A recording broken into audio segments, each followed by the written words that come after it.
Timur, تاریخ کا عظیم فاتح، وہ نام جو وسطی ایشیا کی تاریخ میں ہمیشہ گونجتا رہے گا۔ یہ دستاویزی فلم اس عظیم فاتح کی کہانی بیان کرتی ہے جس نے 14ویں صدی میں دنیا کا نقشہ بدل دیا۔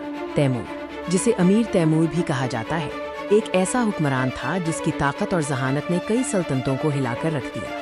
تیمور کا دور حکومت صرف جنگوں تک محدود نہیں تھا، بلکہ یہ فن، ثقافت اور سائنس کی ترقی کا بھی دور تھا۔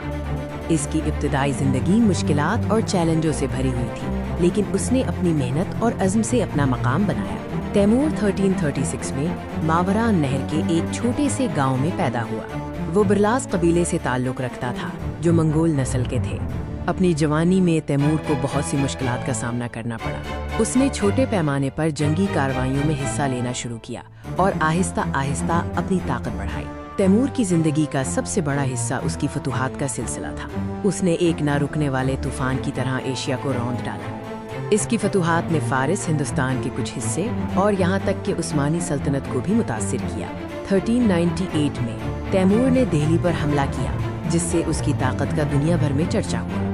1402 میں انقرہ کی جنگ میں عثمانی سلطان کو شکست دی، جو اس کی سب سے بڑی فوجی کامیابیوں میں سے ایک تھی۔ تیموری سلطنت ایک وقت میں دنیا کی سب سے بڑی اور طاقتور سلطنتوں میں سے ایک تھی۔ سلطنت مغربی ایشیا سے لے کر ہندوستان کے کچھ حصوں تک پھیلی ہوئی تھی، جس نے ایک وسیع ثقافتی اور جغرافیائی اثر چھوڑا۔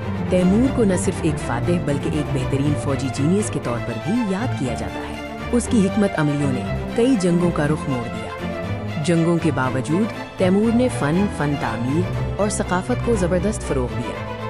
سمرقند تیمور کی سلطنت کا دارالحکومت فن تعمیر کا ایک شاہکار بن گیا۔ اس نے دنیا بھر سے ماہرین اور کاریگروں کو اکٹھا کیا۔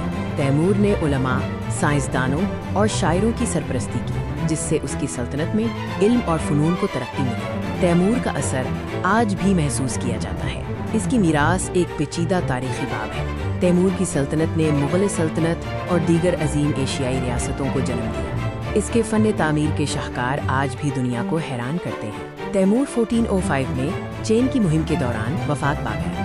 اس کے بعد اس کی وسیع سلطنت آہستہ آہستہ تقسیم ہو گئی، لیکن اس کا نام تاریخ میں امر ہو گیا۔